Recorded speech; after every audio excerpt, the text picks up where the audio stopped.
개장 전 이것만은 꼭 챙겨보세요. 이항영의 딱 이거 시작합니다. MTN 이항영 전문위원 함께합니다. 어서 오십시오. 네, 안녕하세요. 네, 오늘은 어떤 이슈 준비하셨어요? 네, 오늘 또 미국 시장이 크게 내려서 네. 분위기 좀 그렇지만 요즘 또 여기저기서 산타 랠리의 기대감 이런 거 또 막연한 기대감 얘기하는 분이 많이 있기 때문에 예. 오늘 산타 랠리가 어떤 것인지 다시 한번 살펴보는 시간 갖도록 하겠습니다. 제 의상도 오늘. 산타클로스네 완전히요. 네. 네, 일단은 산타 랠리가 어디서부터 온 말인지부터 짚어볼까요? 네, 산타 랠리라는 건 이제 크리스마스 전후로 해서 이듬해 초까지 주가가 상승세를 나타내는 현상이라고 이제 일반적으로 우리가 네. 사전적으로 얘기하겠고요. 정확히는 말이죠. 정확히는 장 마감하기, 연말장 마감하기 전에 닷새. 그리고 연초 예. 이틀을 얘기하는 거 7일 거래량 그러니까 달력으로 보면 열흘 정도의 기간을 우리 흔히 산타 랠리라고 정확히 표현하는데요. 실제로 이제 업계에서 쓰는 것은 좀 넓히죠. 뭐냐 그러면 7, 8일밖에 안 되면 너무 적은 짧으니까 예. 흔히 얘기해서 보통 11월 말 추수감사절 때부터 이제 분위기가 좋아지니까 그때부터 12월 말 연초까지의 주가 상승을 얘기하는 것이 최근의 경향이다라고 일단 이해하셔야 되겠고요. 네. 그렇게 일단 산타랠리에 대한 것들이 얘기가 그렇게 많았던 것은 기본적으로 연말이면 우리나라는 예전에 그랬지만 요즘 좀 덜 그러는데요. 보너스를 뭐 주는 거죠. 그러면서 소비 지출도 되고 소비도 늘어나고 어찌되었건 보너스 안 주더라도 용돈이라도 주는 경우가 많이 있다는 거죠. 자식들한테. 그러면서 그것도 소비로 일어나니까 기업들의 이윤 증대가 주요 요인이었다라고 일단 이해하시면 되겠네요. 연말 소비 시즌이라고 하는 그 이야기를 네. 좀 해주셨어요. 일단 미국에서 온 용어니까요. 미국부터 살펴볼까요? 네, 1990년 이래요. 추수감사절부터 크리스마스 이브까지의 상승화율은 78%입니다. 그래서 그 와중에 러셀 2000 같은 경우가 평균 2.46%나 상승했고요. 다우는 1.93%, S&P 500은 1.77%, 나스닥은 1.66% 올라간 것이 과거의 소위 3대 지수 내지 플러스 러셀 2000. 러셀 2000은 참고적으로 보면 어떤 거냐면 러셀이 한 3,000개라고가 있거든요. 근데 러셀이 한 3,000에서 이게 문제 뭐 저도 학교에서 시험 내면 이런 게 나오는데 1000등까지 제외하고 1001등부터 3000등까지입니다. 시가총액 그러니까 우리 흔히 중소형자를 얘기하지만 여기 있는 대부분의 주식들이 우리나라 시가총액 상위가 일정 엄청 큰 회사다.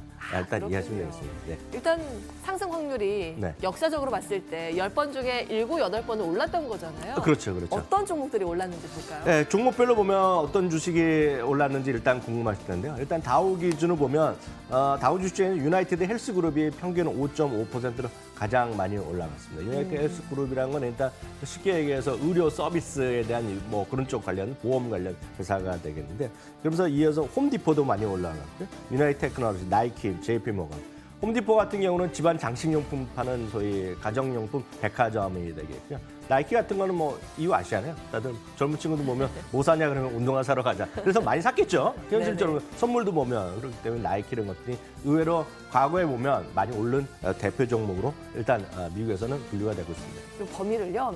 12월로 조금 좁혀볼까요? 네, 그럴까요? 이거를 뭐 한두 해도 아니고 100년 동안을 한번 살펴보겠습니다. 그래서 진짜 12월이 강했냐는 건데요. 지난 100년간에 첫 번째 칼럼입니다. 첫 번째 칼럼. 1월부터 12월까지 되겠는데요. 이 12월까지 보면 역사적으로 보면 12월 달에 평균이 1.5% 올라갔고요. 상승률은 상승률은 74%로 100년 동안에 보면 가장 강했던 달이 일단은 12월이었다라고 보셔야 되겠고요. 50년과 최근에 20년이 약간 차이가 있지만 그래도 상당히 좀 강했다라고 일단 이해하시면 좋겠고요. 과거 20년만 보면은요. 오히려 10월 달이 좋았고요. 10월 달이 좋았고 12월이 다섯 번째. 그렇지만 여전히 1.52%로 그래도 12월 달이 좀 안정적인 흐름. 왜냐하면 올해 10월 달이 엄청 안 좋았잖아요. 너무 힘들었어요. 뭐 물론 이거 모든 제가 오늘 보여드리는 건 모든 통계일 뿐이고 과거 사례고 앞으로를 보자 하는 건 아니지만 그나마 12월은 상당히 안정적으로 100년, 20년, 50년 볼 때라도 괜찮았다는 것이 역사적인 사실이다라고 일단 이해하시면 되겠네요. 그러면요. 우리 시장은 어떨까요? 사실 우리 시장 산타랠리 기대감이라는 이맘때쯤 한 번씩 들려오는데 네. 이게 반영됐던 적이 있을까 싶거든요. 현실적으로 보면 뭐 기대감은 많이 있어요. 많이 있는데 실제로 보면 꼭 그랬을까 하는 거에 대해서는 약간의 저는 뭐 반반이라는 생각을 갖고 있습니다. 반반? 반반인데요. 일단은 호재가 있고 악재가 있는데 이 부분 좀 냉정하게 좀 보셔야 되겠습니다. 호재 측면 보면 세계 1, 2위 경제대국인 미국과 중국이 올해 봄부터 해서 엄청나게 관세 무역 전쟁을 했는데요. 90일 당 휴전한 것 자체는 호재가 일 수 보이겠고요. 두 번째, 많이 낙폭이 컸던 것만큼 재료는 없거든요. 6월 이후에 코스피만도 14% 떨어졌고요. 파월 연준 의장이 드디어 지난주에 이제 금리에 대한 스탠스를 변화일으킨 거, 이런 것들은 호재 인식할 수가 분명히 있겠습니다. 예. 다만 이제 악재로 보면 우리나라의 4분기뿐만 아니라 내년까지 이익 전망의 하향 추세가 계속 이어지고 있거든요. 이거 부담이 되겠고요. 90일 동안 과연 무역 분쟁이 해소가 정말 이루어질까에 대해서 우려가 있다는 거죠. 말로 많이 했지만 워낙 많은 것이 있기 때문에 자신이 없는 거죠. 트럼프 대통령이 또 어떻게 될지 모르고. 그렇기 때문에 실제로 오늘 미국이 다시 반등하다 오늘 훅 떨어진 거가 그런 요인이 있겠군요. 그리고 또 우리나라는 이게 특이합니다. 우리나라는 이제 코스닥 등 이제 대주주 요건이 많이 지금 강화돼 놨거든요. 그래서 예를 들어서 배당을 받는 거를 또 우리나라는 또 이상하게 또 싫어하는 나라에 많이 있어요. 그래서 투자자가 오히려 연말에 보면 물량을 던지는 경우가 있습니다. 지금요. 왜냐하면 우리나라 아직까지 차익에 대해서는 대부분의 경우 이제 과세가 우리나라 안 하지만 일부 이제 대주주 요건이 되는 사람들이나 이런 사람은 배당 같은 데 보면 일단 종합과세에 해당이 되거든요. 그래서 싫어하는 사람이 없어요, 우리나라는요. 꽤 있습니다, 이게 알고 보면. 그래서 이런 것들이 오히려 연말에 보면 코스닥 등에 대해서 매도 압박이 있었다는 경향이 있다는 거죠. 그래서 이렇게 국내 주식시장이 뭐 무조건 좋아질까 나빠질까? 이거 이렇게 만만하게 보기는 저는 개인적으로 좀 어렵다는 생각 좀 하고 있습니다. 뭐 앞서 반반이다 이렇게 말씀을 해주셨는데 사실 여러 가지 악재를 짚어주셨습니다만 가장 중요한 건 이게 아닐까 싶어요. 우리나라의 기업들의 실적, 이건 어떤가요? 근데 이제 뭐 1분기, 2분기, 3분기 계속 안 좋았기 때문에 4분기랑 그 연말까지의 전망을 보면 여기 파란색은 4분기 전망이 되겠고요. 까만색은 19년 연간 전망인데요. 금년 1년 동안의 흐름 보면 계속해서 눈높이가 낮아지고 있거든요. 그래서 이런 것도 여전히 좀 부담스러울 수 있습니다. 그나마 이제 지난주까지요. 이익 전망이 이제 많이 하향됐고요. 최근 3개월 동안은 5%가 이익 전망이 내려갔습니다. 그나마 이제 보여드린 것이 이제 여러분 보시는 것 중에서 왼쪽 그림은 그나마 워낙 많이 내려가 있기 때문에 지난 한 주간만 보면 이익 전망이 바뀌지 않았습니다. 오히려 0.1% 좀 올라갔거든요. 그래서 그나마 최근에 일주는 떨어졌는데 문제는 이익 조정 비율은 지금 아시아 국가에서 최고 좀 안 좋게 마이너스 꼴찌를 등하고 있고 전 세계에서도 이 꼴찌 수준이거든요. 이익 조정 비율. 그러니까 2019년에 이익 조정 비율을 높이는 것보다 낮은 것이 여전히 많다는 거죠. 이런 것들이 여전히 시장이 좀 발목을 잡을 수밖에 없다. 그래서 늘 말씀드리지만 일주일에 한 번 정도 이런 그림을 좀 보시면서 큰 그림을 한번 보시는 게 좋을 것 같네요. 각 제일 앞에 있는 게 이제 한국인데요. 부진하네요. 네. 그래도 연말이고 산타랠리 기대감 이야기 나오는데 전 세계적으로 글로벌 시장에서 수급 개선은 기대해볼 만하지 않을까요? 뭐 그럴 가능성도 있죠. 왜냐하면 골드만삭스라든가요, 모건 스탠리, 뱅가든 특히 화면까지 보여드렸는데요. 미국 사람 입장에서 보면 향후 10년간요.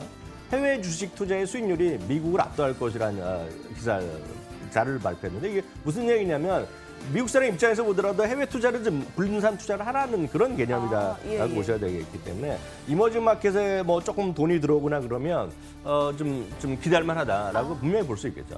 확실히 이머징 마켓이 어떤 방향을 취하느냐 이게 정말 중요할 것 같은데 올해 들어서 이머징 마켓 분위기는 어땠나요? 뭐 최근 1년간에 보면 뭐 암담했죠. 최근 1년간 보면 이제 그 파란색이 이머징 마켓인데요. 최근 1년간 10% 떨어졌습니다. 그러니까 대한민국은 약간 더 떨어졌는데요. 미국 S&P가 6.169%니까 역으로 반대죠. 그러니까 퍼센트 포인트로 보면 그러니까 17% 포인트 찾아났으니까 차이가 나네요. 1년 동안에 1년 전에 미국 S&P 500 산 분들은 6% 벌었고 이머징 마켓 투자한 사람은 평균 10%가 손해났다라고 하는 것이 뭐 객관적인 숫자가 되겠습니다. 지금 많이 떨어졌으니까 이머징 마켓이 이제 회복세를 보일 가능성에 대해서 좀 말씀을 해주셨잖아요. 그러면 우리 한국 증시도 같이 좋아질까요? 저는 제가 올라갈 거라는 얘기하는 것이 아니라 그런 주장이 많다라고 제가 소개할 뿐이 되겠고요. 늘 말씀드리지만 이머징 마켓이 살아나면 어찌됐건 한국은 크게 좋아질 가능성이 크다라는 거죠. 왜냐하면 여기 보이다시피 이머징 마켓 내에 한국 비중은 어찌됐건 두 번째로 많습니다.